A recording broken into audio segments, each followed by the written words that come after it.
Okay, let's just get right into it. When you think about the biggest banks in India, the HDFCs, the SBIs, ICICI, you probably just picture them as lenders, right? Well, actually, scratch that. They are operating a perfectly engineered, multi-billion-dollar money printing machine. Today, in this explainer, we're going to completely deconstruct this exact machine, piece by piece, and show you what's really going on inside the credit card ecosystem. To wrap your head around the sheer scale of this game, just take a look at this number. 1.97 lakh crore rupees. That's how much Indians are swiping on their credit cards every single month. And here's the absolute genius, or trap, depending on how you look at it, of the machine. Every single swipe makes the bank money. It literally doesn't matter if you pay your bill in full or if you don't. The machine is always running and the cash is always flowing. Now, what's really wild is who is generating all that wealth.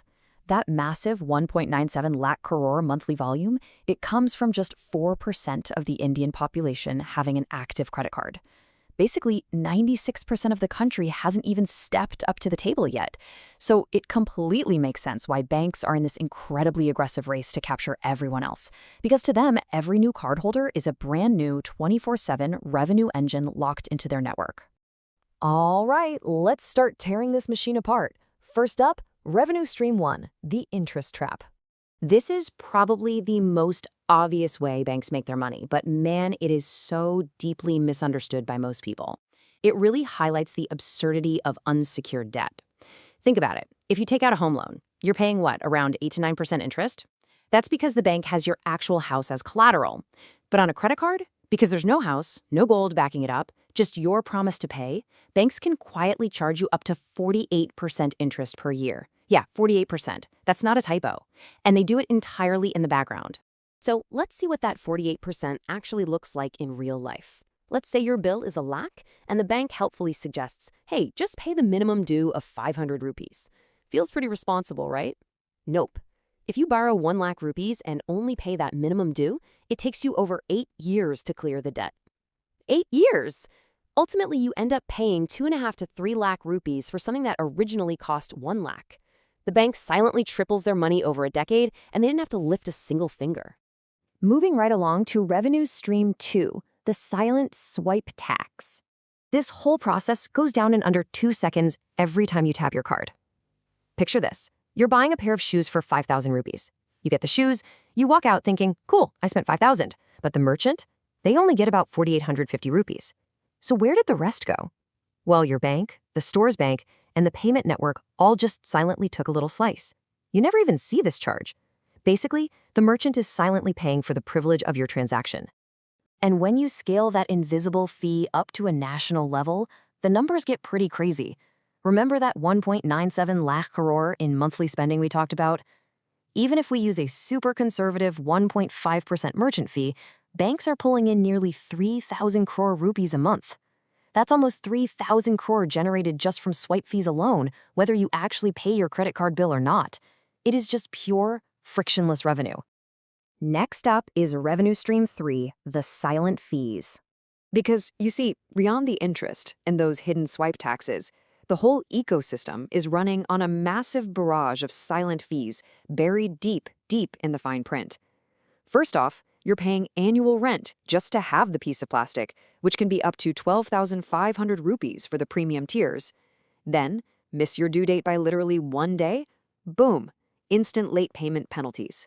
No grace period, just a flat fee plus instant interest. Oh, and don't even get me started on the cash advance trap. The absolute second you withdraw cash from an ATM with a credit card, you're slapped with a 2.5 to 3% fee, and the interest clock starts ticking on day 1. Toss in the foreign transaction surcharges that secretly pile up on your overseas trips, and man, these silent charges snowball incredibly fast. Which leads us to Section 4, co-branded cards and EMIs. Okay, there's a saying, whoever controls your credit card controls your spending life. And honestly, it's the absolute truth of modern retail. When you sign up for an Amazon Pay, a Swiggy, or a Tata Neu co-branded card, it feels like an awesome deal for you, right? But behind the scenes, you're handing the bank access to incredibly valuable, microscopic data about exactly where, when, and how you spend your money. They know what you eat, where you travel, what clothes you buy, and they use all this data to turn around and sell you personal loans or insurance at the exact perfect moment. Believe it or not, your behavioral data is actually worth way more to them than your interest payments. And we've got to talk about the genius marketing behind the no-cost EMI illusion. We've all seen the ads. You break a massive purchase into a no-cost EMI, and it literally feels like free money. But spoiler alert, there's no such thing as free money in this machine.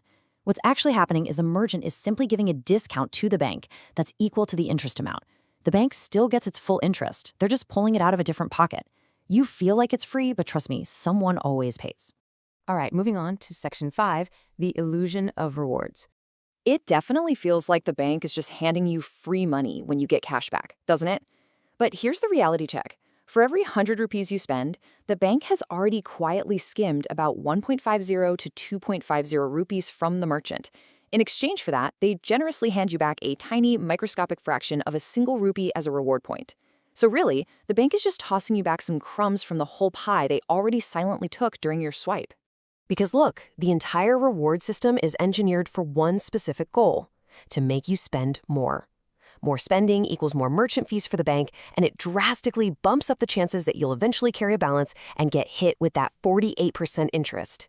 And the absolute best part for the banks? Crores of these reward points just silently expire every single year because people simply forget to use them. That expired liability instantly transforms into pure profit. Even that fancy airport lounge access is rigged in their favor. The bank is paying the lounge way less per visit than whatever they collected from you in that hefty annual fee. The math always favors the machine. Let's look ahead for a second. Section 6, the next gold rush. So how is this whole game evolving? 2 words, RuPay and UPI. By allowing RuPay credit cards to link directly to UPI QR codes, the ecosystem has completely exploded. Suddenly, the everyday chaiwala, the local vegetable vendor, your auto driver, they are all instantly pulled into this massive revenue machine. Every single tiny transaction now has the potential to generate a swipe fee. Thanks to this massive technological leap, banks are pushing super aggressively into Tier 2 and Tier 3 cities, places like Jaipur, Surat, Nagpur. Just look at the projections. The market value is expected to jump from $20.1 billion to $38.3 billion by 2034. They're practically doubling the market value in under a decade. And keep in mind, that's with only 4% penetration right now. The real explosive growth, it hasn't even started yet. So look, the credit card companies have built what is arguably the most perfect business model in the history of money. They profit when you swipe, they profit when you don't pay, they profit when you pay late, and they harvest your data while they do it all. But smart people know how to use these tools without falling into the traps, right? They use the card as a tool, not a lifeline. So the next time you pull that piece of plastic out of your wallet, you've really got to ask yourself one very important question. Are you using the credit card, or is the credit card using you?